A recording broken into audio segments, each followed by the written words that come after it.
Parece que ya debería de estar, pero vamos a confirmarlo como siempre. Ya estamos en vivo en teoría, pero siempre conviene dejar un minutito ahí para que se vaya conectando la gente, que vayamos entrando en este mood metalero de Semana Santa. Aquí medio blasfemo el asunto. Dicen que, dicen Es cierto que que es Semana Santa. la ciencia no nos ha dado ni un solo día de vacaciones y la religión sí, eso es verdad. Así que vamos a ver. A ver, estamos por acá. Ok, sí, ya. Pues Valente, mientras vamos esperando que la gente se conecte y antes de darle la bienvenida a nuestro invitado de hoy, que es de una banda con mucha proyección, pues con un sonido maduro, interesante, complejo también. Eh, para platicar un poquito más sobre su banda, eso ya estará con nosotros. Pero antes, mientras se conecta la gente, no sé, Valente, si valdrá la pena un poco destacar lo que hemos estado haciendo últimamente, porque igual se preguntan, pues, ¿qué pasa con Metalopolis? Que hay 10 semanas con temporada, con episodio de estreno, bla, bla, bla, y de pronto hay como una especie de silencio por ahí de varias semanas, pero es que realmente usamos este tiempo para trabajar otros aspectos, ¿no? Del podcast. ¿Cómo ves? Correcto. Sí, vale la pena siempre dar con la información de que si bien Metalopolis el producto principal es el podcast, como tal que encuentran en sus plataformas de Spotify, Deezer, iHeartRadio y demás, pues también nos dedicamos a la cobertura de eventos, ¿no? Por ejemplo, ahorita en las temporadas, en el espacio entre temporadas. Y justamente todos podido asistir afortunadamente a 3, si no me equivoco, ¿no? En este tiempo que llevamos ya ahora sí, entre la 11ª y la 12ª temporada, o la 11ª y 12ª, o ya como lo vayamos a llamar después. Exactamente, sí. Tuve por ahí la fortuna en marzo, estuve ahí cubriendo varios eventos. Ahorita en abril ya estamos a más de la mitad de este mes, pero siento que ha habido menos conciertos para empezar. Y bueno, nos hemos también centrado en otro tipo de cosas, como esta entrevista que les traemos el día de hoy. Pero justo en marzo, Valente, pude asistir al evento de Coroner, un evento producido por La Cafeína, ahí en el Foro 28. Una banda que prácticamente todos los que estamos en el metal conocemos que hay una banda que se llama Coroner Suiza. Yo no conozco a nadie que sea su banda favorita, entonces fue como, a ver, yo quiero ir a ver cómo se vive un concierto de esta banda. Y la verdad es que me sorprendió muy gratamente. Es una banda de thrash, pero es este technical thrash o thrash prog. Una banda compleja, diferente. No es el típico thrash así de Slayer o de eso, que yo es que a mucha gente le gusta, a mí en lo personal no. Suena bien diferente, entonces la pasé muy bien. Hay un sonido también como medio alternativo de pronto en Coroner, en cosas recientes, que es lo que van a presentar próximamente. Entonces, ese estuvo súper chido. Luego tuve la oportunidad de ir al de Tulcandra, este evento a cargo de Banshee Agency, ahí que fue en el Hendrix, en el HX Circus Bar. Ese mismo día tocó Sodom en la Carpa Velódromo y el público metalero se partió. Y a mí me tocó ir con un público que normalmente no me toca ver, uno más blacker, uno más death, uno más técnico, pero también como puercote, no sé, ¿no? Muy más extremo. Y dije, pues a ver qué tal esta experiencia. Y la verdad es que me la pasé muy bien. 3 bandas mexicanas abrieron. Fueron buenas bandas las que pude ver. Tulcandra, al ser black metal melódico, también tiene otro tipo de sonido mucho más interesante que el black metal de Mayhem o eso es muy de segunda ola del metal noruego, ¿no? El mero bueno. Del mero bueno para algunos, como para mí, para nada. Entonces, estuvo bastante bien. Y bueno, por último, esa misma semana pude asistir el sábado a ver a Lacuna Coil, esta banda italiana de metal, de gothic metal, como le llaman, que yo digo que es más alternativo y hasta yo diría que nu metal, que realmente gótico, así lo percibí. Un super sonido, la verdad, sí, impresionante. De las 3 bandas de producción de audio, mucho mejor. A pesar que fue en el pabellón oeste del Palacio de los Deportes, que cuesta trabajo. Ese evento fue de Ice Cream y de los 3 conciertos, por ahí hay crónicas / reseñas. Así que las y los invitamos a que vayan, mientras no hay temporada de Metalopolis, pero les guste este concepto, a que vayan a leer un poquito en nuestro blog. Por ahí están pegadas las publicaciones en páginas de redes sociales, pero igual las podemos volver a compartir por acá, ¿no? Pero Claro que sí. Valente, no es como veas que ahora sí le demos la bienvenida a nuestro invitado hoy. Si nos puedes dar un poco de introducción también para de qué vamos a platicar. Me parece perfecto, porque aquí en Metalópolis no dejamos de platicar con los talentos nacionales, que es muchísimo de verdad el talento nacional que hay aquí en el metal nacional, en el metal hecho en México, pero que de repente ya saben, ¿no? Que el malichismo y que esto y que el otro. Pero el día de hoy les traemos un super músico, Luis Gómez, guitarrista de la banda The Advent Equation, la cual es una banda de progressive metal creada en Monterrey en el año 2012. Previamente se llamaron Advent solamente, de 2006 a 2012, ya luego cambiaron su nombre, ahorita sabremos un poquito más el porqué, y cuentan con 2 discos de larga duración, Limitless Life Reflections de 2012 y Romance of Oblivion de 2020, aparte de un disco en vivo llamado Live at Psicofonía Studio de 2021, entre otros lanzamientos. Así que sin más, vamos a dar la bienvenida a Luis de The Advent Equation. ¿Cómo estás, Luis? Bienvenido a Metalópolis. ¿Qué tal, Valente? ¿Qué tal, Eric? Buenas noches y gracias por la invitación y de nuevo, qué honor, gracias por la introducción. Un saludo y un fuerte abrazo a toda la audiencia. Perfecto, Luis. Pues sí, para nosotros es un placer que estés por acá acompañándonos. La verdad es que The Advent Equation es una de estas bandas que ya se ha ganado un respeto, una posición bastante notable aquí en la escena nacional. Yo sé que también se han abierto camino poco a poco en lo internacional, pero por lo pronto para nosotros es también un lujo que nos acompañes por acá para platicar. Y bueno, yo quiero preguntar siempre la forma en la que empezamos casi cualquier entrevista, porque sabemos que por más que sean ya reconocidos por un sector, mucha gente no es metalera y aquí queremos llegarle a ese nuevo público potencial de cada banda, ¿no? La pregunta es, para quienes no han escuchado nada todavía de The Advent Equation, ¿cómo describirías el sonido de tu banda? Qué chida pregunta, Eric. Bueno, pues me presento. Yo soy Luis Gómez, guitarrista de una banda de metal progresivo que se llama The Advent Equation.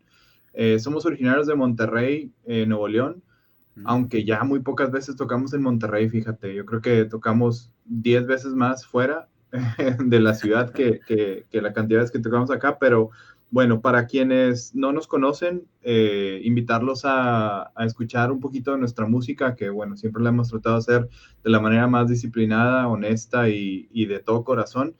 Creo que nos encasillaron o navegamos muy bien por el tema del metal progresivo porque combinamos diferentes géneros en lo que tocamos. The Advent Equation es un grupo que tiene tintes de death metal melódico. Yo soy súper fan del black metal, pero también soy fan, ahorita hablaban de Tulcandra, por ejemplo, Dissection es una de mis bandas favoritas de toda la vida. Sé que viene por esa línea, pero también muchos de nosotros somos fans del progresivo de los 70s. Rush, Genesis, King Crimson, Yes, Pink Floyd, ustedes dicen, ¿no? Camel, etcétera, ¿no? Entonces, ¿qué pasa cuando pones ese prog setentero con metal más extremo actual como Devin Townsend, Strapping Young Lad, etcétera? Pues sale una combinación ahí medio extraña que al final del día nos encanta y eso es lo que tratamos de proyectar en nuestra música, como que un metal más extremo y un metal que no le tiene miedo a tomar riesgos. Creo que así puedo definir lo que hacemos en The Advent Equation.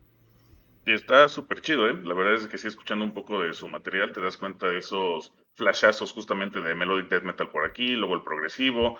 Me encanta el tema de los teclados, que ya hablaremos un poco más adelante, que sí tienen esta vibra más vieja escuela y sí te llevan como de repente en partes muy marcadas por las rolas, ¿no?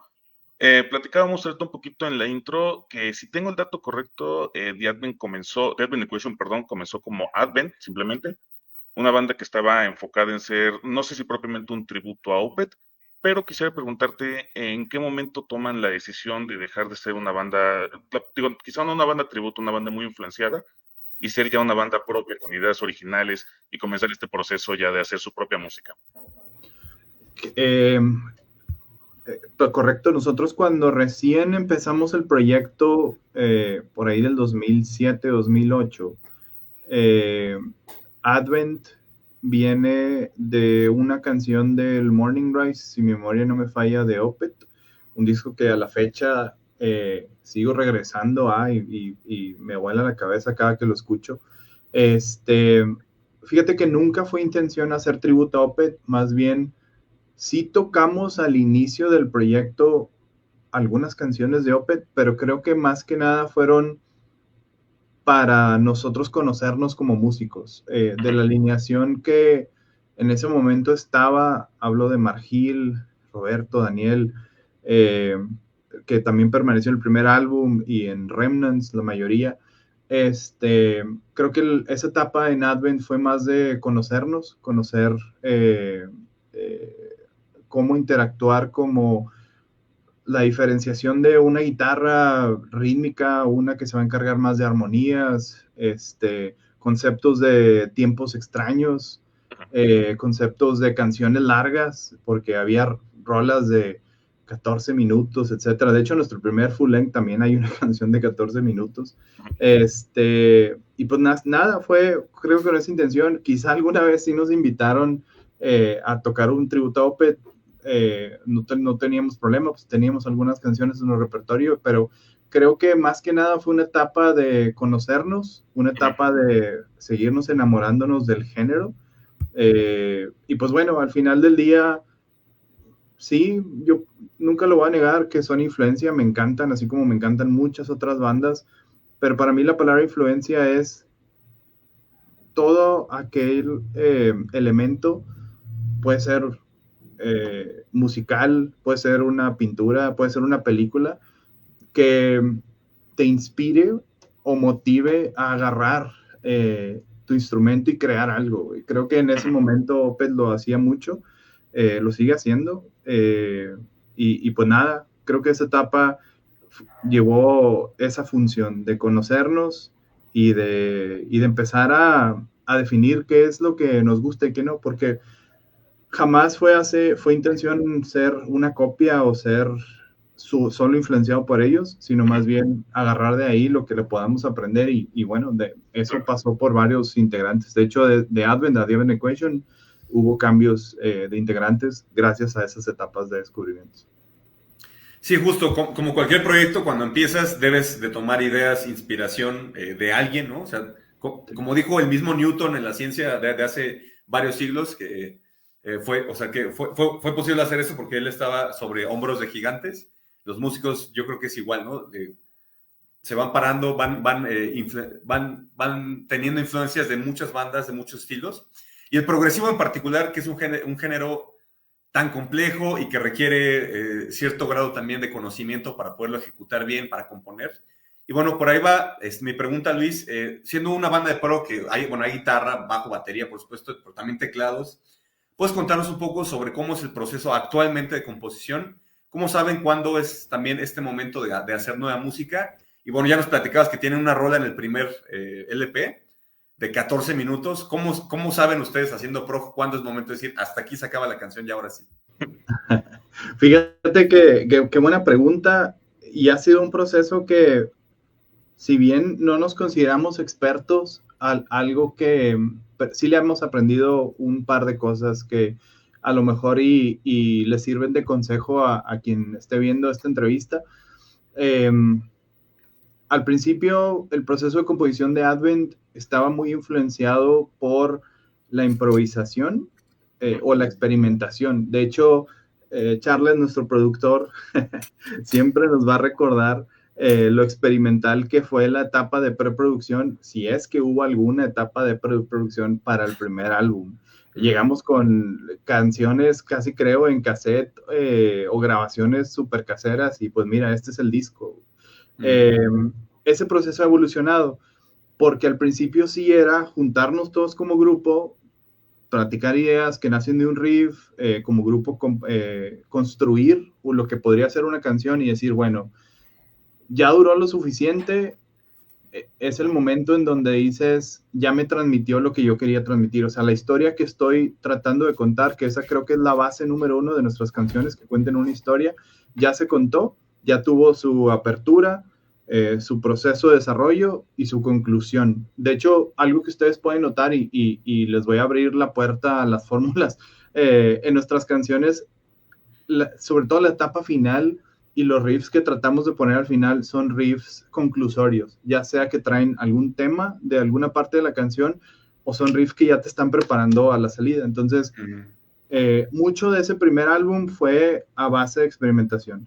Remnants, que fue nuestro segundo full length, fue un proceso más depurado. Fíjate que en Remnants nos planteamos 2 objetivos.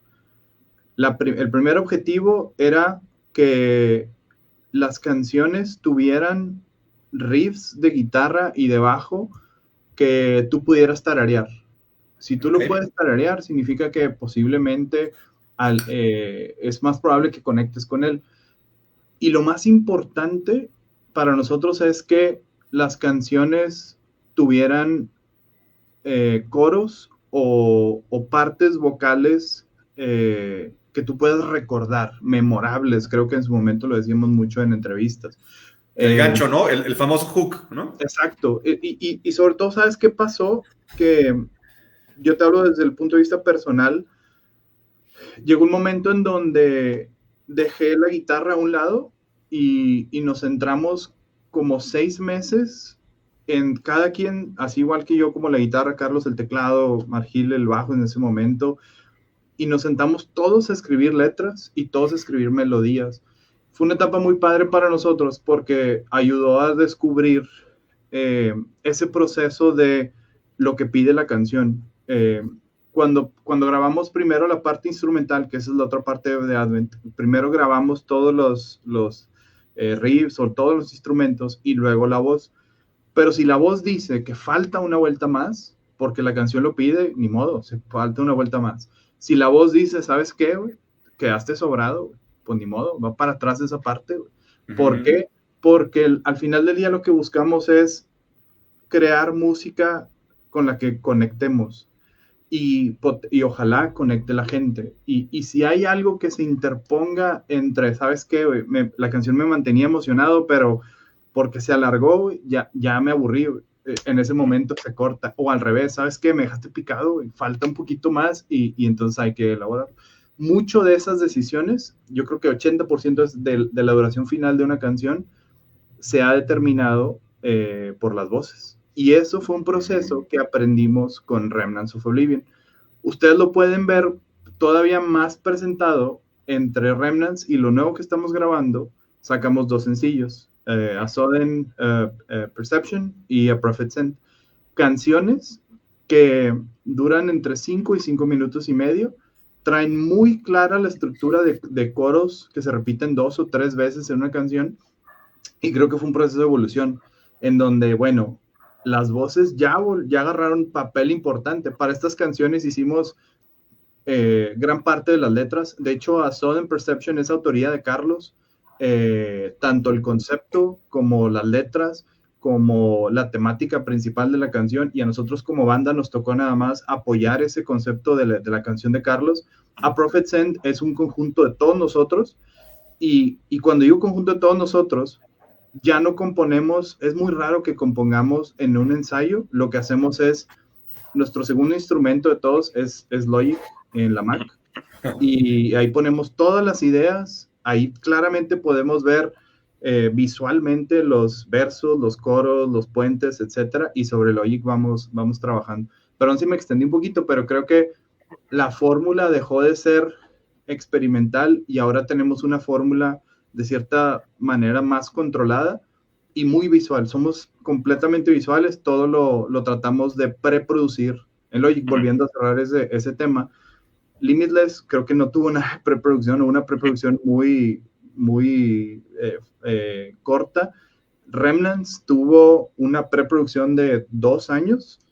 Okay. Sudden y Prophets tuvieron preproducción cada uno, al menos 6 meses cada canción, y por preproducción entiéndase nosotros grabarla en casa y llevársela al productor ya con todos los instrumentos, ya para que el productor nos pueda dar mejores ideas de lo mismo, qué sobra, qué falta, etcétera. Y lo nuevo que estamos haciendo, pues lleva también ya como 1 año y medio, 2 de preproducción, para luego entrar a la etapa de producción, que es grabarlo en estudio. Oye, a mí me parece bastante interesante este proceso de la composición, de justo que la canción misma te diga dónde terminar y si de repente hace falta una vuelta más, porque platicábamos, bueno, yo platico mucho con Eric, de repente Dream Theater, ¿no? Una banda que me gusta, pero de repente tiene partes que me parecen innecesarias de Petrucci, nada más haciendo sonidos raros de la guitarra, que es como, güey, he dedicado 7 minutos al menos de ese The Count of Tuscany. Exacto, es una canción hermosa, pero siento que hasta espanta a la audiencia de repente, ¿no? Como ese somnífero que meten por ahí, no sé por qué motivo. Yo quisiera preguntarte, Luis, ya que platicábamos un poco de la evolución del sonido de The Admin Equation, ¿cómo has percibido tu evolución personal como guitarrista, como compositor a través de estos años de carrera? Ya nos estás platicando ahorita que están trabajando en algo nuevo para The Admin. ¿Cómo sientes que has evolucionado de aquel primer material a este que estás trabajando actualmente? Qué buena pregunta, Valente. Como todas. Pues yo te puedo decir que soy, para empezar, un enamorado de la música. Ujú. Yo procuro constantemente estar actualizado. Tengo una colección de discos en vinil que constantemente estoy comprando. Me gusta descubrir, pero también soy un enamorado de la música en el sentido en donde eh, procuro estar buscando actualizarme. Por ejemplo, yo me acuerdo mucho, y siempre, ya lo he contado antes, cuando escuché por primera vez a Yes y a Rick Wakeman, yo dije, qué bárbaro, me equivoqué de instrumento. O sea, yo quería, o sea, ese teclado y órganos y etcétera, increíble. Este señor de Emerson, Lake and Palmer y el teclado, o sea, los solos con Minimoog, brutal. Opeth lo hace mucho, pero también Upcrust, The Anchoret, varios otros proyectos de progresivo actual. Steven Wilson creo que en su momento lo hizo mucho también, optan por sonidos como de Mellotron. Y entonces, esa curiosidad de decir, oye, lejos de la guitarra, ¿qué son todo eso? Pues han llevado a expandir como el catálogo de opciones. En la banda hemos comprado algunas otras cosas, por ejemplo, aquí les enseño mi regalo de Navidad de hace un par de años, un teclado North que cuando abrimos a Soen, nos tocó ver cómo Soen traía ese teclado y ese teclado ayuda mucho a traer un sonido de órgano más, pues más orgánico, más cercano al real. Eh, También después, pues, usar diferentes sonidos fuera de lo convencional para apoyar atmósferas, para apoyar un solo, pues eso es lo que hemos estado como que buscando. Además, actualmente las guitarras que estamos usando ya son de 7 cuerdas, entonces lo nuevo que tiene o que estamos grabando está más pesado en ese aspecto. Los sencillos nos ayudaron como para percibir el feedback y de cierta forma las fechas que hicimos los últimos 2 años, hubo varias gente que nos decía, oye, bájale un tono más, ¿qué pasaría si meten cuerdas más gruesas? Digo, tenemos grandes amigos en México que usan guitarras hasta de 9 cuerdas. Saludos ahí, Alfredo. Alfredo, justo. Saludos a un buen de bandas que lo están haciendo increíble. Absolute Creation, Tijuana, etcétera. Hemos conocido un buen de amigos ahora que nos llamó mucho la atención, pues expandir esa parte también sónica y está chida la combinación. La verdad es que para responder tu pregunta, creo que como persona es muy importante mantenerse actualizado, ser curioso. Hay muchos sonidos muy padres que puedes incluir en tu música y sobre todo que inclusive artistas actuales los están usando. Y pues nada, seguirte educando. El año pasado tuve la oportunidad de hacer un curso en SAE de Logic Pro para seguir alimentando esa parte de producción. Y este año estoy en clases de jazz los fines de semana con una maestra de Bellas Artes y me siento como en la escuela, güey. Me regaña, me pone exámenes, güey. Me pone un chorro de tarea, güey. Entonces, está chido. O sea, al final del día, creo que estar en contacto con el instrumento y estar en contacto con estarte educando y actualizando es parte del proceso de reflejado en la música. Claro. Sí, claro, sí. Buenísimo que digamos, a veces muchos músicos piensan que porque ya son medio exitosos o porque ya son muy exitosos, ya no hay nada que aprender, como si la música fuera algo que se acaba como hasta cierto punto.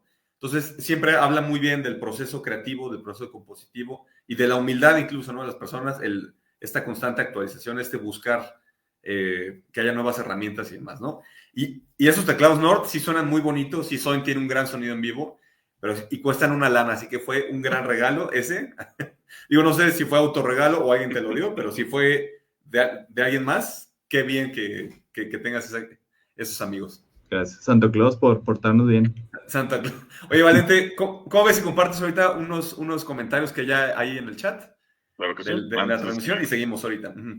vamos primero con Alberto Díaz, que estuvo desde el inicio. Saludos a Luis, excelente persona y gran músico. Saludos, Alberto, para ti también. Tenemos a Oscar Alan, saludos al señor Luis. Tenemos al buen Ryan Kenobi, saludos desde Sabinas, Coahuila, que a ver si este 2025 ya se nos hace ir a Coahuila, Nobel. Siempre lo decimos, pero a ver cuándo será. El bisnieto, saludos. Y también comenta esto, ya casi Opeth con Judas Priest, el 4 de mayo en la arena CDMX, y de ahí ya no llegan lamentablemente, Judas Priest sí llega a Monterrey el 7 de mayo, si no me equivoco, pero ya estaremos por ahí también llevándoles la cobertura del concierto de Opeth en la arena CDMX. Oscar Alan, The Advent Equation, la mejor banda proc, claro que es una banda destacadísima en el mundo del proc. Y César Penuria, saludos desde Torreón, bandota, debe ser para The Advent Equation. Así que, ¿qué te parece, Eric, si seguimos? Sí, perfecto. Yo, una preguntita súper rápida nada más, ya para pasar como ya a la carnita sobre tus álbumes.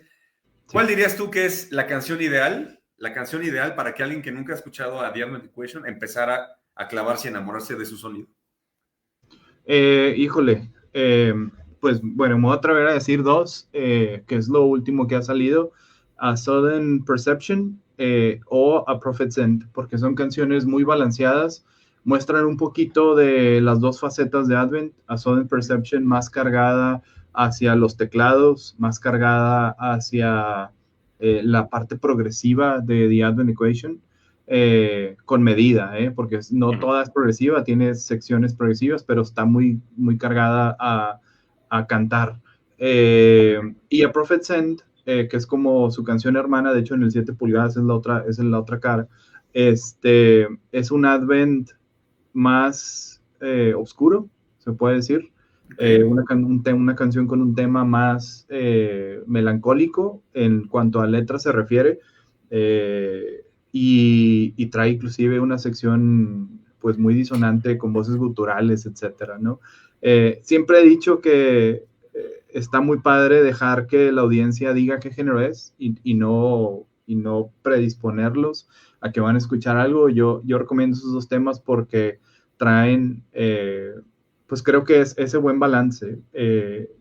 Igual lo expando, Limitless, van a encontrar un Advent mucho más death metalero y experimental. Remnants, que es nuestro segundo disco, un Advent más progresivo. Entonces, por ahí va más o menos. Sí, creo, generalmente, digo, no, sí es cierto, ¿no? Que también conviene mucho escuchar a las bandas por su momento actual, y si te clavas con ese momento actual, ya te conviene irte para atrás en su sonido e ir descubriendo como en sentido contrario, ¿no? Cómo ha sido la evolución de las bandas. Algo así como Star Wars, que empezaron con la mitad de la trilogía, luego echaron el inicio por algún motivo, pero creo que vale mucho la pena ese tipo de...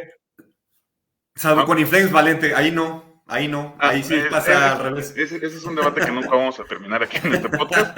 Pero para seguir platicando un poco de The Advent Equation, sus lanzamientos, Remnants of Oblivion de 2020 y el disco en vivo que tienen llamado Live at Psicofonía Studio, son lanzamientos que surgen en la mera pandemia. ¿Qué nos puedes platicar sobre este proceso de grabación de los materiales y qué representan para ustedes como banda haber logrado sacar algo en estos momentos tan complicados de la historia del mundo, ¿no? No solamente aquí en México fue ese tema.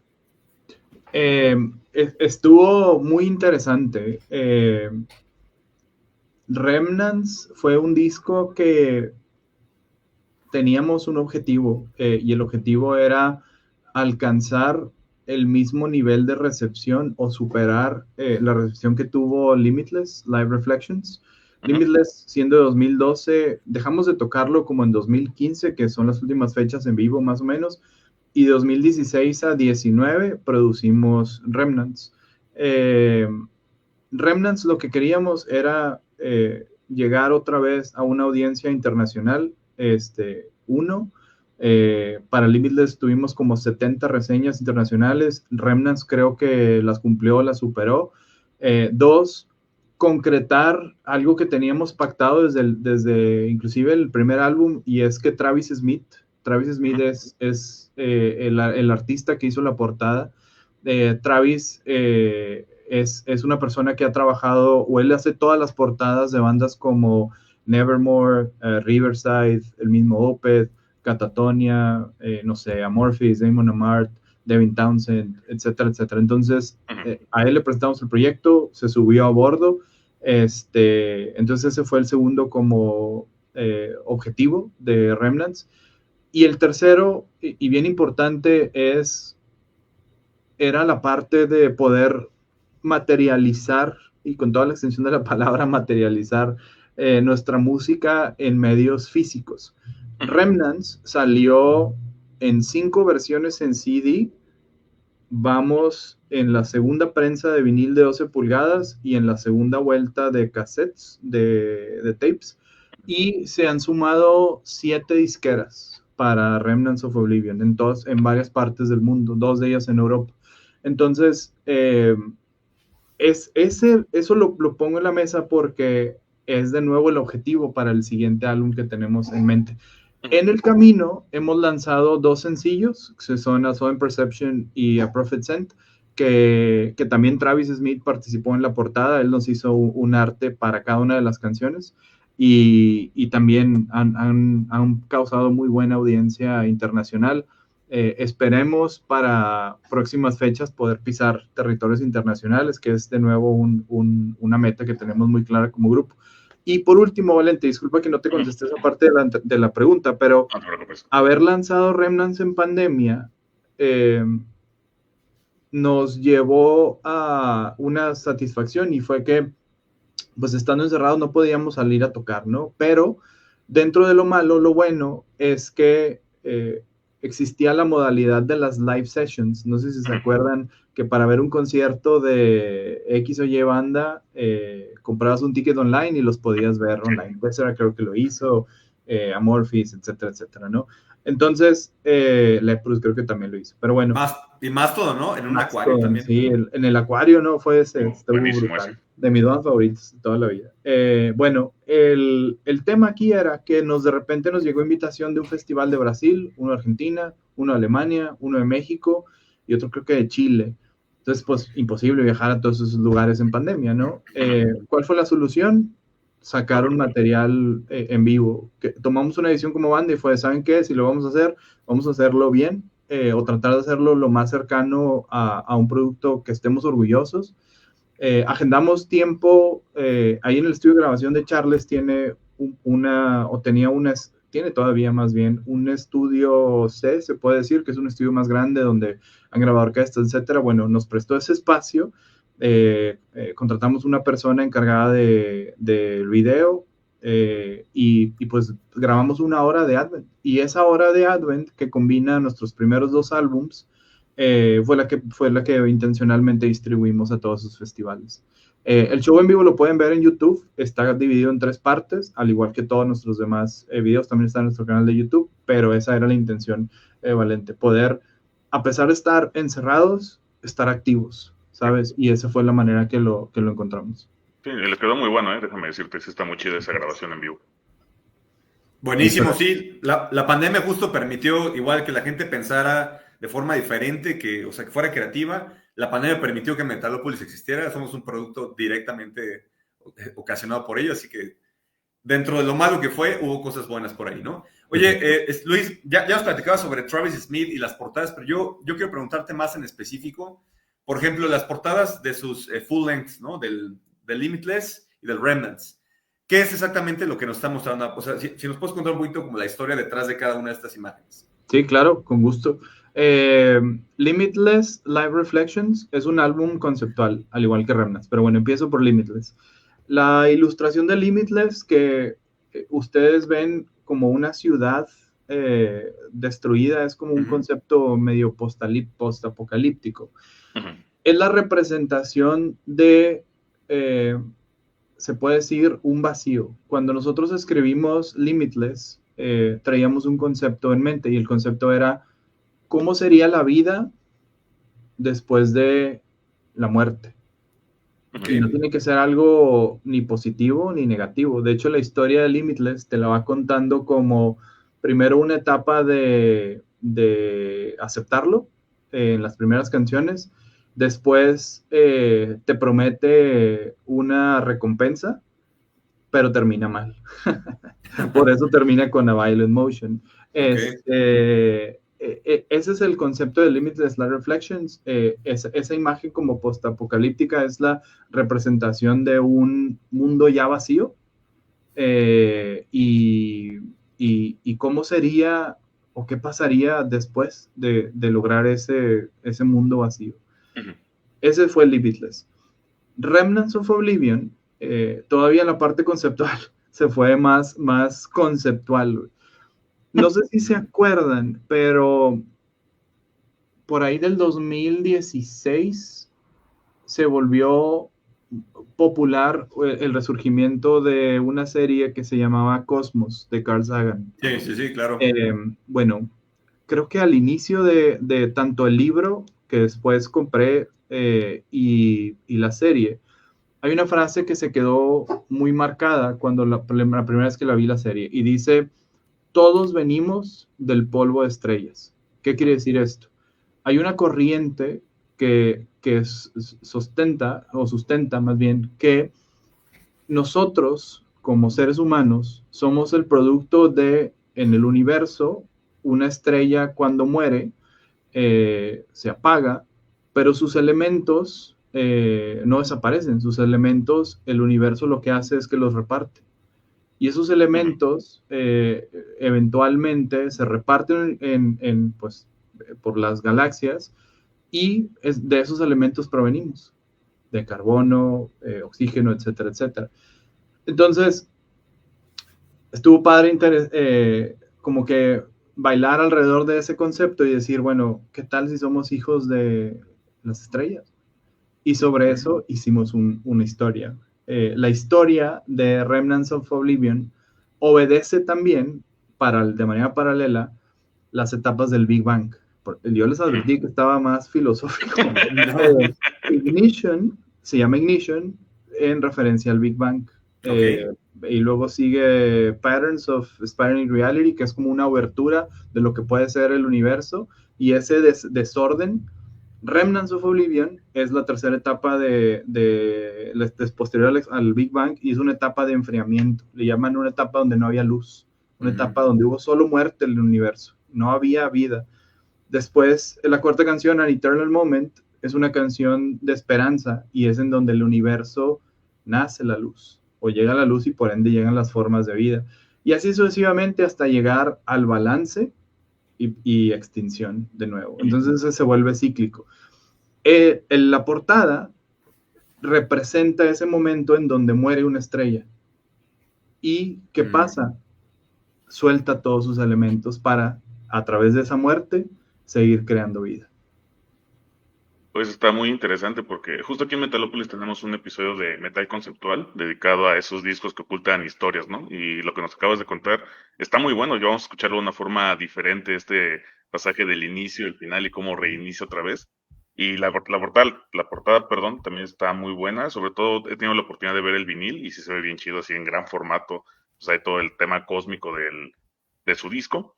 Y quisiera preguntarte ahora, Luis, para salir un poco del tema de los discos, ustedes como banda prog, ¿cómo perciben la recepción del público mexicano? No es un secreto que muchas veces es de los estilos más atacados, porque son de repente tachados, ¿no? Como un estilo elitista que de repente es para gente que está como muy clavada en la música o para los cerebritos musicales o así. Entonces, ¿ustedes cómo perciben la recepción de su música en el público mexicano? Fíjate que bien, es como, no es tan sencillo, creo, hablar de el público progre, porque si de por sí el metal ya está, o ya es una minoría en el tema de los gustos del mercado musical, todavía si lo queremos seccionar en los progresivos, pues no, salimos perdiendo, pero creo que sí, perdemos por default, no por número, pero yo lo que sí creo es firmemente darle al público esa oportunidad de decir qué género de metal somos. Si para ellos somos progre, chido. Si somos death metal, también. Si somos black metal, también. Si somos solo metal, o si somos metal oscuro, metal fresa, o lo que quieras, estoy bien. O sea, si eso te conectó y te llamó la atención el grupo, perfecto. Rara vez nos promovemos en nuestros carteles como ven a ver este evento de progresivo. ¿sabes? Porque creo que de cierta forma ya estás como sesgando la experiencia y eso es lo que procuramos mucho, que cuando en vivo nos presentamos, la gente pueda conectar con los diferentes pasajes. Hay gran parte del show que, si bien sí tiene nivel de complejidad, hay mucha otra gran parte que es muy disfrutable en vivo. Hay pasajes que son, como quien dice, para headbanguear. Me acuerdo mucho eventos como en el Circo Volador, en el Chopo, donde te ven desde niños, jóvenes, adultos, hasta personas que llevan viendo bandas que te gusta 40, 50 años, y para todos hay, ¿sabes? Entonces, creo que ver Advent en vivo es parte de esa experiencia de todo un poquito y no va a ser una hora de puros polirritmos o una hora de 7 octavos con 13 diezavos y, ¿sí me explico? Sería hasta aburrido para nosotros, ¿sabes? Entonces, la intención es divertirse y transmitir esa diversión. Eso es lo que buscamos. Buenísimo, sí, para eso está el jazz experimental por ahí. Sí. Y oye, justamente hablando, digo, ya sé que no te encanta como el encasillamiento en el prog, pero mi siguiente pregunta va por ahí. Uh-huh. Porque ustedes tocaron el año pasado, en el 24, en el Metamorphosis Prog Fest, aquí en CDMX, con varias bandas, pues sí, más bien como este corte progresivo, ¿no? Estaba por ahí Parasite, estaba por ahí Octras y demás, ¿no? Yo quiero preguntarte, ¿qué piensas en general de la escena prog de México, pero también extendiendo un poquito la escena metalera en México? ¿Tú cómo la vives? ¿Para ti ha sido algo agradable o hasta un poco así es complicado por momentos? Muy agradable. Mira, yo disfruto mucho de una propuesta. Amigos míos se ríen porque hay películas, les voy a poner un ejemplo y espero no me tachen, güey. Pero hay gente que aborrece, güey, la película nueva del Cuervo. Ajá, entonces, A mí me gustó mucho.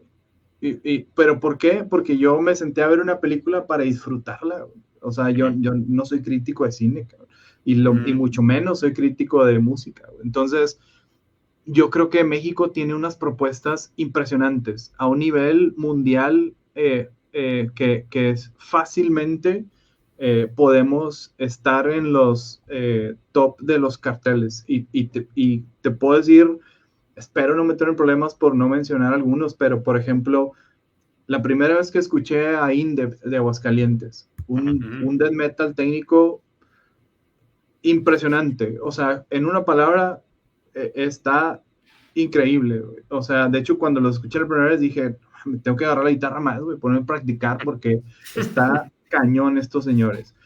Obesity, Glass Mind, hablamos hace poquito de ellos. En el festival Octrad, Parasite, Nexus, hay muchas excelentes propuestas. Ethereum en Guadalajara, una banda que, o sea, cuando la escuchas se te pone la piel chinita, güey. O sea, hay Absolute Creation en Tijuana. En todos lados hay propuestas increíbles, güey. Creo que si bien sí hay un rechazo, y es la realidad, hay un rechazo a la gente a ir a ver propuestas nacionales, y pasa mucho en conciertos donde tú dices, ¿de dónde salió toda esta gente, güey? O los que se acercan y te dicen, oye, güey, ¿a poco son de aquí? O sea, esos son comentarios que dices, o sea, algo tenemos que hacer diferente. No sé si supiera, por gusto lo compartiría, pero hay algo que como proyectos tenemos que ser diferente. Lo padre de todo esto es que lo más difícil ya está resuelto y es tener una buena propuesta musical. Creo firmemente que en México hay excelentes propuestas musicales. Ahora solo falta hacer o descifrar la parte de lograr que la gente vaya y las vea. Oye, y por la parte del music business, o sea, más allá de las bandas y la música como tal, los promotores, las cosas así más como de política o de music business, ¿te han parecido fáciles de sortear o más bien complejas en México? Es complejo, pero porque no hay un libro que te diga hazle así. O sea, no hay un libro que te dice tanto así debes de cobrar el show. Esto es lo que tienes que hacer para que tu show sea más eficiente. Como un tema entre bandas, que tan pronto lo escuchan, creo que hasta todos nos puso nerviosos. el proceso de monitoreo in-ear. O sea, hay muchas cosas y muchas variables que pueden hacer que tu show no salga como esperas. Y eso es lo más difícil. Creo que una negociación, creo que un posicionamiento en un cartel debe de ser respaldado por el tiempo de trabajo que le has metido al proyecto y la calidad de tu propuesta, es decir, el número de álbums, el número de reproducciones, lo que gustes y mandes. Siempre hay maneras objetivas de negociar. Pero yo creo que lo más complejo ha sido en toda esta jornada es la parte técnica, porque cada lugar al que hemos ido a tocar ha sido muy diferente. A veces hay batería, a veces no hay. A veces el promotor se preocupa por ti, a veces no. Entonces, eso es lo más complejo. Lo más complejo es, ok, entender qué está en mi control y qué no, para prevenir y para que tu show valga la pena, güey. Porque la realidad es que en la mayoría de las ocasiones las bandas viajamos con nuestros propios presupuestos. La mesa de mercancía, y estamos súper agradecidos, la mesa de mercancía nos regresa lo que invertimos en volar, pero lo más complejo de todo eso es la parte técnica, creo yo. Y es algo que de nuevo no lo aprendes hasta que lo vives, ¿no? Sí, es algo bastante lamentable, diría, ahorita que nos comentas de los promotores, porque sí hemos escuchado historias de terror aquí en Metalópolis, de eso de que llegan y no hay batería y hay un amplificador tronado y cosas del estilo, ¿no? Que luego ni les pagan ni les quitan lo de la mercancía. Entonces creo que sí es un gran tope de repente para las bandas aquí en México. Antes de pasar con la siguiente pregunta, Luis, vamos con un par de comentarios. Tenemos aquí a Oscar Alan comentando: Ignition, mi tema para iniciar el día. Ese álbum es mi joya más preciada. De aquí tenemos a Evelyn Barlow, Luis Gómez, Luis Bueno y The Advent Equation. Son increíbles personas. Un saludo enorme. Evelyn, tengo la duda si Barlow es por Matt Barlow, Exciser, o si es por algún otro personaje por ahí. Me quedé pensando en ello. Marlene Muñoz por aquí nos manda un par de fueguitos. Saludos, Marlene. Y ahora sí, Luis, para salir un poco de México, ustedes sonaron en el 2021 en el Backend Radio, un logro muy importante ya que es la app oficial del Backend, este festival famosísimo, donde se escuchan diversas bandas de todos los estilos del metal. ¿Cómo es que lograron sonar ahí y tuvieron algún tipo de retroalimentación del público extranjero sobre su música? Es una excelente pregunta y te la voy a responder de una manera brutalmente honesta. Así como hay gente cercana a los proyectos que se encarga que tu disco suene bien o que tu producto suene bien, hay otra etapa, hay una parte de promover tu música que conlleva acercarte a expertos que lo hagan, ¿no? Lo que les quiero decir es, para poder llegar a foros como ese Backend Radio, 70,000 toneladas, lo que sea, güey, hay agencias de publicidad en el mundo. Específicamente se llaman PR agencies o PR agencies, que yo les recomiendo mucho. Cuando estén a mitad de camino de producir un disco, vayan buscando qué agencias de publicidad les interesan para hacer equipo. Las agencias de publicidad funcionan muy a favor de los proyectos. Te ponen en oídos que por coincidencia no ibas a llegar. Y soy súper a favor de esa inversión. La realidad es que es una inversión y cuesta. La cantidad de PRs que quieras agarrar para promover tu proyecto depende completamente de las capacidades de cada banda o de las asociaciones que tengas, pero la respuesta a tu pregunta es buscando siempre que tu proyecto lo puedas promover con las agencias de publicidad correctas. Hay agencias de publicidad en México, en Latinoamérica, en Europa, en Australia, etcétera, y es cuestión de buscar cuál es la que te conviene más. Hace 12 años, que fue cuando sacamos Limitless Light Reflections, eran casi un misterio, la verdad, Valente, y que era un tema encontrar una buena PR, y esa vez agarramos 2 PRs nada más, una que nos posicionó en Europa y fue la que logró varias buenas reseñas. Para Remnants ya había más PRs, creo que fue un poquito más sesgado por la pandemia, porque pues sí o sí todo el mundo estaba nada más pegado al internet. Hoy en día, si tú buscas la palabra PR, hay miles.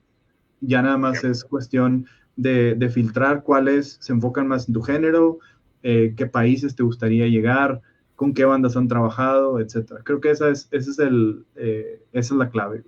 Sí, por supuesto, tienes que ofrecer un buen producto, porque Claro. el jale de la PR es ponerte en esos oídos, pero el jale de la PR no es venderte a esos oídos. Si cuando llegas a esos oídos y no les gusta, no les gusta. Güey. Sobre todo el público europeo es muy, muy honesto. Güey. Si les gusta, perfecto, te siguen promoviendo. Si no les gusta, no les gusta. Güey. Pero sí hay que invertir en PR. Buenísimo tip para las bandas, músicos que nos están aquí escuchando o viendo. Yo estoy totalmente de acuerdo contigo, Luis. La música actualmente tiene que ser otro tipo de marketing. Estamos en la época digital, el internet, y las agencias justamente de relaciones públicas de PR es lo que están sacando esa chamba. Hablando también sobre cosas extranjeras, sobre esta proyección de The Advent Equation, ustedes han podido tocar acá, han compartido escenario con grandes bandas, sobre todo el CD progresivo, Leprous, Alcest, Haken, ¿no? ¿Cuál es para ti la enseñanza principal de poder compartir escenario con estos monstruos del progresivo? Uno, acercarte al mercado que más consume un género muy parecido a lo que tú tocas. Uh-huh. Ese tiempo es valioso y aprovecho para agradecer a las promotoras como Cacique que ha creído en nosotros y aquí todas esas promotoras que a lo largo de la carrera de Advent pues, nos han invitado a salir del nido, como quien dice, ¿no? Y empezar a tratar de exponer tu música a esos oídos. Creo que eso es lo más valioso, esa retroalimentación. Y la otra es esos pequeños momentos, quizá cuando tienes chance de interactuar con esos artistas que admiras. Hubo un momento cuando, que habrá sido 2015, 16, que abrimos a Tesseract. Se me quedó muy marcado que el bajista sí, creo que sí. Amos, tienes razón, Nicole es el guitarrista. Le pedíamos un consejo y lo que nos dijo es, diviértanse, porque si tú arriba no te diviertes, no vas a transmitir eso a tu público. Y la otra es, si estás tocando y no te estás divirtiendo, lo estás haciendo por las razones incorrectas. Entonces, ese es otro buen consejo que nos han dado. Y procuramos, como todo proyecto tiene altibajos en ánimo, tiene altibajos en ritmo. A veces estamos bien contentos, estamos enojados, frustrados, pero es porque queremos que salga adelante. Lo más importante es seguir divirtiendo, güey. O sea, disfrutar el viaje y literal el viaje de ir a tocar a otro lado y el proceso de composición es parte del show, divertirse. Ahorita que comentabas esto de que te decían que te divirtieras, me quedé pensando, Erika hacía un chiste muy local en una banda de Depressive Suicide del black metal, como, sí, tú diviértete. Pero Luis, hablando de las presentaciones en vivo, para ti, ¿cuál es tu parte favorita y quizá la menos favorita de justamente presentarte en vivo? La favorita es la retroalimentación del público. Uh-huh. Hay varios buenos momentos y felicidades. Por ejemplo, un circo volador, me acuerdo cuando tocamos con Leprous, no recuerdo cuántas personas eran, pero estaba lleno y esa energía se te transmite, güey. O sea, todas las broncas que traigas, el estrés, todo se va, güey. Es como un proceso de purificación. Entregarse al público es padrísimo. Y es un proceso, la ironía de todo esto es que dura segundos, güey, por la adrenalina al tocar. Es un proceso que dura muy poquito, güey. Pero eso es lo que más me gusta, entregarse al público, invariablemente el escenario, güey. Lo que menos me gusta es esos no controlables, güey. Usualmente, y hay varias bandas con las que hemos platicado, aquí por ejemplo estaba Marlene de Spirit in Your Grave, una de las bandas hermanas de Monterrey. Creo que siempre ha sido una preocupación de todos ver cómo nos quitamos posibles problemas antes de que ocurran, ¿no? Y eso es creo que lo que menos disfrutamos, porque por más que hemos tratado o se ha tratado de quitarse esos problemas, siguen ocurriendo. Y esa parte técnica es la que quizá tenemos una responsabilidad todos como bandas de descifrar para poder que sea constante los shows de autocrítica de 100. Hace un par de meses nos preguntaba el productor, güey, nos dijo, oye, güey, pásame el video de YouTube que estés más orgulloso, güey. Y yo le decía, ¿cómo, güey? Pues ahí están los de música. Me dice, no, güey, de ustedes en vivo, en donde no falló nada, güey. Y pues no hay. Está cabrón, está perro, sí. No hay, porque en todos falló algo, güey. Y a veces en nuestro control y a veces en nuestro control. Entonces, está bien cabrón y perdón por el francés, güey, pero es algo que traemos muy presente como preocupación, como pueden ver, y es lo que creo que menos se ha disfrutado, pero por una buena razón, güey, y es ofrecer un show de calidad y un show de headliners. Totalmente, sí. Los foros son como los Kinder sorpresa, nunca sabes lo que te va a tocar adentro, ¿no? Pero oye, Valente, mi siguiente pregunta era una que hizo alguien del público, así que mejor compartámosla. Claro que sí, justo pues lo que la iba a ganó, decir, ¿sí? que por aquí nos ganaron la pregunta. Y César Penuria pregunta a Luis, ¿qué consejo le darías a una banda que va empezando a grabar su material propio? ¿Qué consejo le daría? Uno, que disfruten el proceso. Dos, que su visión no quede en solo grabarlo, sino más bien, ok, de lo que estoy grabando, ¿cuál de estas canciones creo que va a ser un madrazo si la hago video musical? ¿Cuál de estas canciones tiene potencial para, si sale un vinil, este es el que quiero que todo el mundo escuche? Y la otra es, ¿cómo le hago para que me escuchen del otro lado del país o del otro lado del mundo? Si hay un tema al que le apuestas como grupo, de nuevo lo vuelvo a repetir, hay agencias de publicidad que se encargan que tu video resuene más, hay agencias de publicidad que se encargan que tu música llegue a nuevos oídos. Tratarlo, sé que a veces no es barato, pero si en el proyecto son 4 personas, 5 personas, si cada quien pone de su parte, vale la pena intentarlo. Y yo creo que la mayoría de las veces el haberlo intentado da buenas satisfacciones y ya tu canción ya no queda nada más guardada.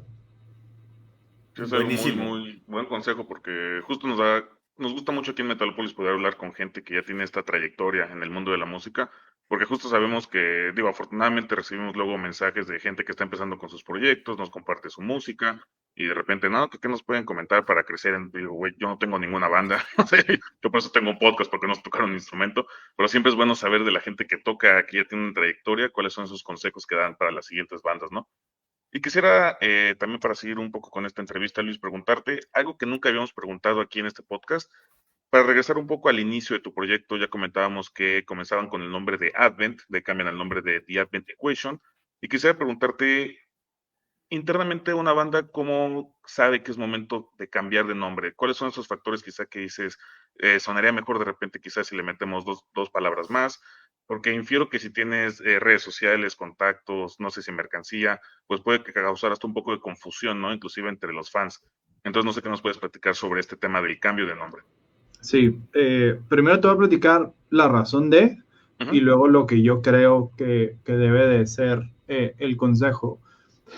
La razón de Advent, The Advent Equation, fue por registro. Ya existía Advent en el mundo, creo que era un DJ en Noruega o no sé, algo así. Y cuando nosotros grabamos el primer full length dijimos, pues hay que profesionalizarlo y para hacerlo hay que registrarse internacionalmente. Entonces, de ahí me conecto a lo que creo es el concepto y el consejo. Tu nombre debe de representar de manera congruente lo que quieres proyectar. Una vez escuché una entrevista de Steven Wilson que decía que la experiencia de escuchar un disco empieza primero por los ojos, desde la portada de cómo se presenta, te debe de hablar o tiene que ser congruente con lo que tus oídos van a escuchar. Tu logo, tu nombre, también lo debe de ser. Es parte de un paquete, de una experiencia completa. ¿Cuántas veces no agarramos un libro porque nos gustó la portada? ¿Cuántas veces no compramos un CD porque nos gustó la portada? A mí me pasó con bandas que ahorita son de mis favoritas, Mastodon, ahorita lo platicábamos, portadas tan excéntricas, The Ocean, muy elegantes, y su música es muy elegante, su nombre es muy elegante, ¿sí me explico? Entonces, es parte de, si tú tocas, no sé, grindcore, pero tu nombre está más hacia lo científico, pues a lo mejor ya no coincidió mucho. Si tu nombre está muy científico y tocas música de sintetizadores, pues ya como que coincidió más, ¿sabes? Entonces creo que es buscar esa congruencia. Justamente, sí. Me quedé pensando ahorita, Luis, en Ghost, la banda Ghost, que es una banda que ha sido muy, muy criticada porque tiene esta imagen como si fuera a ser súper pesada y satánica, y sí, sus letras en teoría lo son, pero la música es mucho más light. Digo, de pronto también está bien que haya como estas cosas medio disímiles entre lo que se proyecta visualmente y lo sonoro, para que haya también como sensación de, no sé, como de rareza o de algo peculiar, iconoclasta. Pero sí, en general yo estoy muy de acuerdo en que debe de haber esta, digamos, amalgama correcta, ¿no? De los conceptos. Ya estamos cerca de la recta final, pero bueno, yo quiero preguntarte algo sobre la mercancía también que platicabas hace unos minutos, sobre que parte del propósito con Remnants era sacar diferentes formatos, uno de los cuales es el vinilo, ¿no? El acetato, un formato físico que por muchos años como que se dio por muerto, ahorita como que ha ido resurgiendo y hasta ya es como igual muy asociado justamente a proyectos de progresivo, por este como elitismo también, ¿no? Del que se hablaba también hace rato, ¿no? ¿Qué retos existe para ustedes o existieron en su momento al lanzar este álbum en formato vinil, que aparte es caro de hacer, ¿no? Sí, el reto principal era la desinformación. Creo que tuvimos la fortuna, es que como te digo, no es como que buscas en Google, quizá ya por la inteligencia artificial, güey, pero en su momento no es como que buscas cómo hago un vinil y te dice paso 1, toca esta puerta, 2, esta, y luego si ya te contestaron, ponle palomita. No, o sea, creo que lo más difícil fue buscar esa mentoría y la encontramos acá en Monterrey con un buen amigo que se volvió después muy buen amigo, Beto, de Exabrupto Records, a quien le mando un fuerte abrazo. Y fue bien raro porque cuando sacamos la preventa nosotros de CD, en una de las personas que nos compró nos dice, oye, güey, ¿y el vinil lo van a hacer? Y pues yo como coleccionista de vinil, mi respuesta fue, sí, claro, güey, pero no sé cómo. O sea, quiero, pero no sé cómo. Me dice, no hay problema, contacta a tal persona y te explica el proceso. Lo cual les explico y respondo a la segunda parte de tu pregunta. Hacer un vinil sí es caro. Estás hablando de aproximadamente entre 90 y 100 mil pesos por un tiraje de 300 discos de 12 pulgadas. Es cara la inversión. Pero cuando hablas de inversión, tienes que hablar también de retorno de inversión. Y mucha gente no habla de retorno de inversión. Invertir 100 mil pesos para sacar un vinil es difícil cuando viene de un solo bolsillo. Lo que tienes que hacer es buscar socios que estén dispuestos a partir esa inversión. Y entonces ya entras más a temas de music business, como ahorita lo hablabas. Porque ¿sabes qué pasa? El vinil tiene un retorno de inversión del 8%. ¿Qué quiere decir esto? Tu inversión en menos de 2 meses ya la recuperaste. De hecho, Remnants salió de 2 colores, morado y negro. Cuando salió el vinil, ya estaban vendidos todos los morados. Entonces, es difícil llegar a una inversión inicial de nuevo de una persona, pero si en tu proyecto son más de 2, 3, 5, y si tienes contacto con disqueras, con quien haya sacado discos anteriormente, o mismos posibles inversionistas,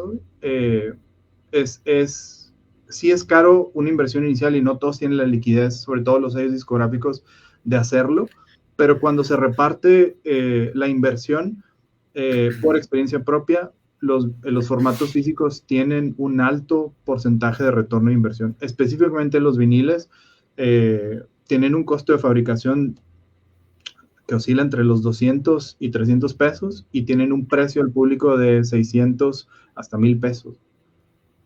Ahí es donde viene el 70% más de margen. yo lo que les digo es que es difícil invitarlos a que hagan la inversión desconociendo las posibilidades de cada quien, pero por experiencia propia fue muy satisfactorio. Fue muy satisfactorio porque hay retorno de inversión, es una realidad. No ha habido material en físico que no haya traído retorno de inversión.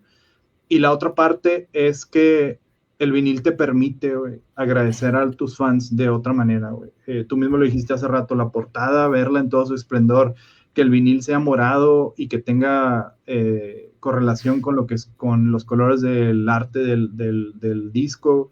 Los sencillos también tienen que ver con la portada. Entonces, como artista te permite más cosas. Y está, la verdad, es un proceso muy que requiere mucha disciplina.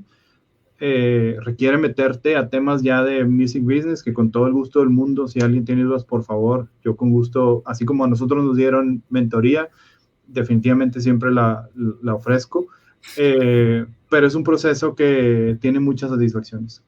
Y creo yo, para finalizar, tiene un antes y después en las finanzas de tu proyecto. ¿Por qué? Porque te potencializa. Sí, es algo muy valioso. Digo, yo soy una persona que colecciona principalmente CDs. De poco a poco me he metido en el vinil, pero luego no me dejo caer porque sé que son más caros y que los CDs son de repente más fáciles de acomodar y demás, ¿no?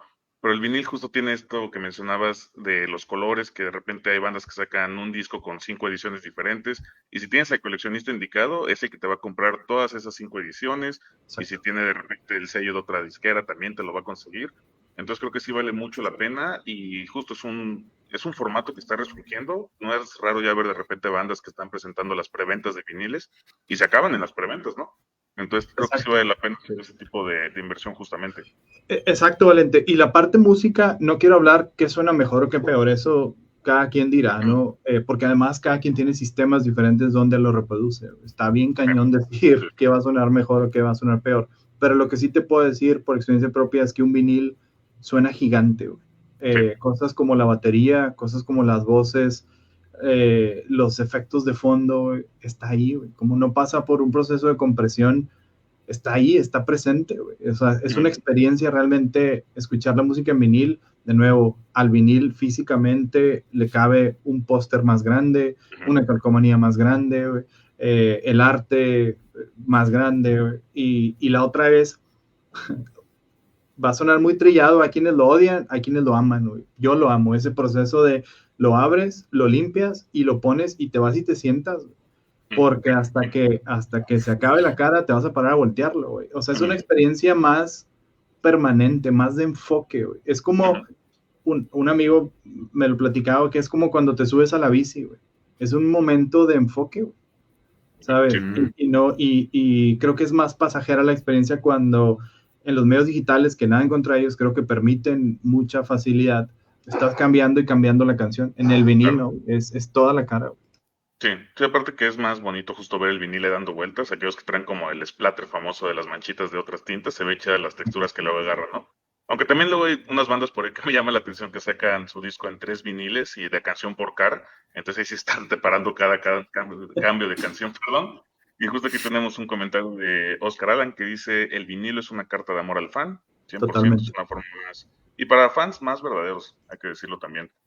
Y Luis, para ir cerrando, quisiera preguntarte, después de hablar de todo este tema de la mercancía, de las presentaciones y demás, en la actualidad, ¿cuál es la mejor forma en la que nosotros como fans de la música, fans de una banda, podemos apoyar a la banda? Platicabas lo de las plataformas digitales, que ya está muy de moda eso también de descargar discografías con un clic y ahí nos vemos, ¿no? Pero para ustedes, ¿cuál es la mejor forma en la que se les puede apoyar? Comprando su merch. Y no hablo de que compren la merch de Advent solamente, sino buscando la merch de todos los proyectos que les gusten. O sea, Ujú, ahorita hablamos de varios nacionales, Ethereum, Spinning Your Grave, Obesity, Glassmind, Octarath, que acaba de sacar video, etcétera, Parasite. Todos tienen muy buena merch. Cuando le compras merch a una banda, le estás ayudando a seguir sacando nueva merch y le estás ayudando a alcanzar esa meta financiera para pagar el estudio, para pagar la gira, güey, para poder grabar un video. Güey. Creo que por experiencia propia y por pláticas con otras bandas, yo creo que muchos lo hacemos no para hacernos ricos, porque jamás vamos a llegar al objetivo, al contrario, lo hacemos para que el proyecto sea autosustentable y poder seguir ofreciendo más del proyecto. Creo que esa es mi respuesta, buscando la merch. Buscando los bandcamps o buscando en las redes, casi todos los proyectos tienen sus tiendas oficiales, que la mayoría están en Bandcamp. Claro. 100% de acuerdo, no hay mejor forma de mostrar apoyo que comprar la mercancía, justo como dices, para que sea sustentable financieramente. Aparte, la gente que compra playeras, por ejemplo, que es el producto más común, yo diría, se convierten en anuncios caminantes, lo cual está también buenísimo para cuando vayas a un concierto, si de pronto ves una portada bien chida en la playera de alguien y no sabes nada de la banda, igual y por ahí te metes a YouTube y ves o encuentras un proyecto nuevo que puede ser interesante, ¿no? Luis, por mi parte, una última pregunta y es, ¿qué viene con The Advent Equation en 2025? Apenas estamos en abril, todavía queda mucho año. ¿Qué podemos esperar de ustedes? Nueva música, definitivamente. Tenemos ya grabado 1/3 del nuevo álbum. Bueno, faltan un par de instrumentos que la siguiente semana, si mi memoria no me falla, vamos a ir a grabarlos. Ya hay nueva música hecha y grabada. Hay otra cantidad más de canciones que están en etapa de preproducción, que tenemos que llevar listas para la segunda etapa de estudio. El estudio lo estamos tratando en 3 etapas. La primera, marzo-abril, la segunda, junio-julio, y la tercera, septiembre-octubre. Esperamos cerrar el año con el full length nuevo ya producido. Y nada, creo que en el transcurso del año tenemos como objetivo sacar nuevos videos musicales.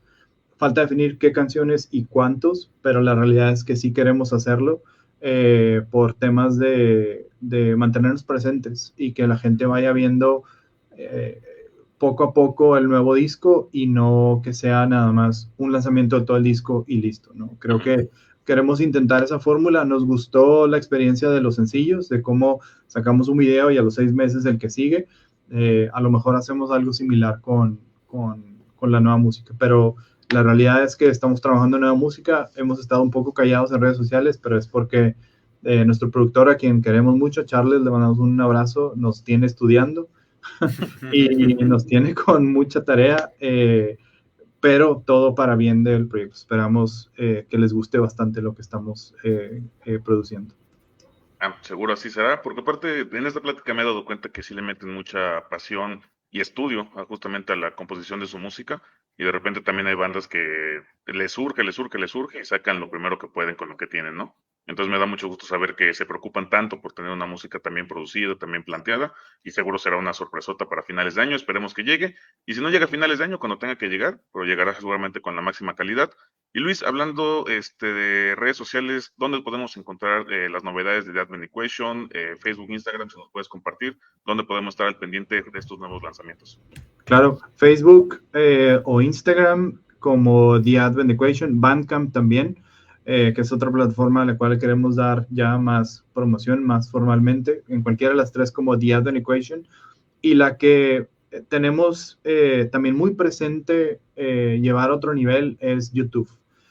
Nuestro canal de YouTube, que es youtube.com/The Advent Equation. Ahí pueden ver de nuevo todos nuestros videos musicales, los 3 videos en vivo de la sección de live session.